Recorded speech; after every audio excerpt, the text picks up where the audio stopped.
Ladies and gentlemen, hey, hi, how you doing? Welcome back to the channel. Thank you so much for stopping by. With the launch of MW3 coming up here very soon, of course, right away on day one, we are going to have plenty to do between going back and revisiting all the original MW2 2009 maps, checking out the new war mode, the ground war maps, of course, leveling up all your new weapons and doing the new challenges, leveling up your base rank as well. Day one, we're all going to have a very lengthy checklist and to-do list for sure. But surprisingly enough, the first major content updates of MW3 and the first major updates in general are happening very early on into the year. So while you may be jumping in on day one, starting your overall grind to level up all the guns, to get the mastery camos, whatever the case may be, things are going to get crazy just a couple of weeks actually after the full game launches as we get into those content updates that are planned already, which we have some details about to break down here today. So as we get into it, if you enjoyed the video, do me a favor, drop a like on it. It does really help the channel grow. Let's aim for 1,000 likes on this one. And if you're new here, you want to guarantee you are up to date every single day with all things going on between MW3 and Warzone, definitely be sure to hit that subscribe button. You guys know I'm your one-stop shop for all the latest COD info. But initially here, like I mentioned, just a couple of weeks actually post-launch, we're already going to be seeing some major updates go live in MW3 with the launch of Season 1. So obviously, full game drops on November 10th, no surprises there. But then Season 1 in the past has been rumored to be December 5th.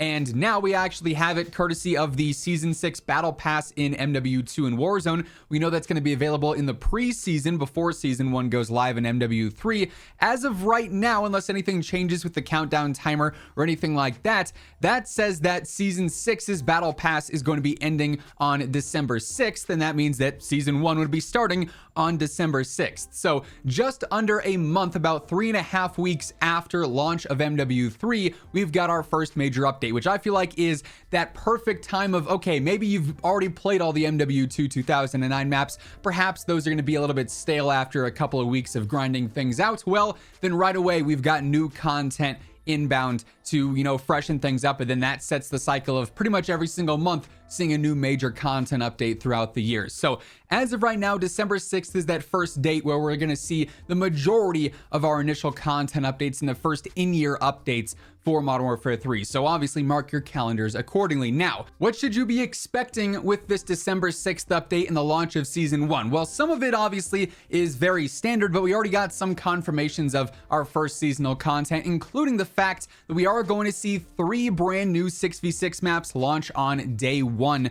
of Season 1. So these are going to be built from the ground up unique 6v6 maps to start that in-year content, which is obviously great if you're someone who is not just wanting to play remastered maps for 6v6 day in and day out. If you're looking for some original content, that's really, like I said, not all that far post-launch into the year, which is definitely very nice to see. In addition to that, obviously, new seasons always bring new maps elsewhere as well, so we could expect to see some new additions to the ground war map rotation potentially, then also war as well. We know war is going to be returning here in MW3 Multiplayer from World War II, and I imagine that throughout the seasons, we're going to start to see new additions to that as well in those large scale maps. That's not necessarily guaranteed for Season 1, but like I said, usually all the map sizes and game mode sizes really between 6v6 and the larger team modes like ground war and war are going to see those content updates with every single season. So as far as the new and unique content goes in the form of maps, we've got that just a couple of weeks post launch.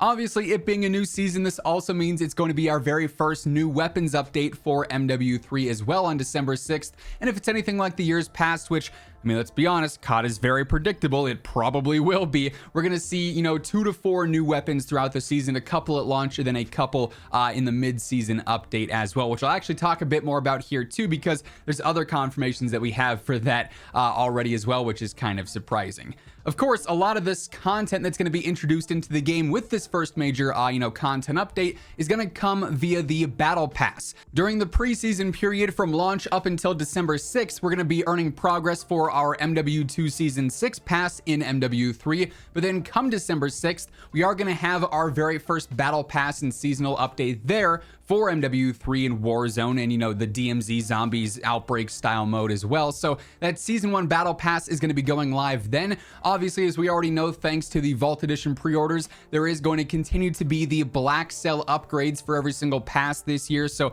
that'll have some additional skins and blueprints and other unlocks that you can get throughout the pass if you're willing to, you know, pay the upgraded price, which, if it's anything like MW2, is going to be available through real world currency only and not COD points. I think that's by far the biggest drawback of Black Cell existing, so you can't like save up COD points and then upgrade every season with that, which definitely sucks. But regardless, we are going to see that first Battle Pass. That'll likely include some of those free new weapons that we just mentioned, the new operators, and then of course all the standard filler content, the calling cards, the emblems, bonus XP, which is actually very useful, especially early on into the game's life cycle. So we've got that inbound again, just a couple of weeks post launch. Now, arguably the biggest part of the first major update for MW3 with Season 1 is of course the Warzone integration update, or the launch of quote-unquote Warzone 3, where we're going to see the new Urzikstan map drop, the integration of all the MW3 weapons, the MW3 movement, operators, some of the new perks as well, all the major gameplay changes that we've dissected and discussed in some previous videos here on the channel. So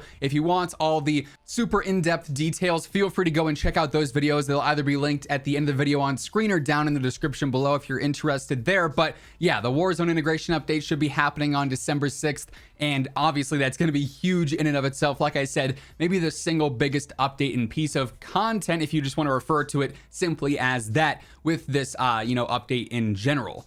Now, as I mentioned earlier, we do also have some info for beyond the launch of Season 1, still as a part of like the first major updates outside of just the seasonal launch, which is pretty interesting that we actually already have some details here. So for one, we do have it confirmed via Call of Duty Next that ranked play, which is going to be developed from Treyarch this year, just like it was in MW2, is expected to launch during Season 1 Reloaded. So this will be happening in early 2024, likely I would say in like mid-January, most likely early to mid-January, once the devs are back from holiday break. So we've got that to look forward to as one of the first in-year updates for 2024 in MW3. And then also, to round out the year, there's been various different leaks and rumors up until this point regarding a new winter holiday event and a New Year's event for MW3 and Warzone as well. So this will be just after the launch of Season 1, likely to, you know, span that holiday break that the devs are going to go on. It'll probably start in mid-December and last until early January once the devs are back. So two different holiday events there, one for Christmas and everything going on, and then also one for New Year's as well. I personally think the holiday events are always pretty fun. It's always interesting to see what they come up with. Sometimes it's crazy and it's Krampus and it's not as enjoyable, and other times it's a bit more lighthearted and it's just, you know, a Christmas shipment and stuff like that. So I'm sure we're gonna have plenty of surprises coming up for that, and we'll learn the official details on that stuff here, obviously, as we get much closer to that happening, probably with the roadmap of Season 1, I would imagine. But kind of interesting, I would say, that already here we've got a lot of details and a lot of confirmations for the first major updates and big content coming to MW3 not all that long after launch. So ideally, it's going to be a very busy and consistent year in terms of those content updates and keeping the game feeling fresh and implementing new things. And obviously, just general updates are great as well for keeping the game up to date and fixing things and changing things around. So lots to come in the way of patch notes, content reveals, everything like that. As we get any new details, you guys know I'm gonna have you covered, so stick it here for that alongside everything else going on in COD by hitting that subscribe button and turning on those post notifications. And if you enjoyed this video, do me a favor and drop a like on it on your way out. And as always, if you want to check out any of my partners, be sure to use code IMMORTAL for a spicy discount on all Gamer Advantage, G Fuel, and Control Freak products. And the links for all those can be found down in the description below. But once again, thank you so much for tuning in, and until next time, take it easy, have an awesome rest of your day, and I'll catch you later. Peace out.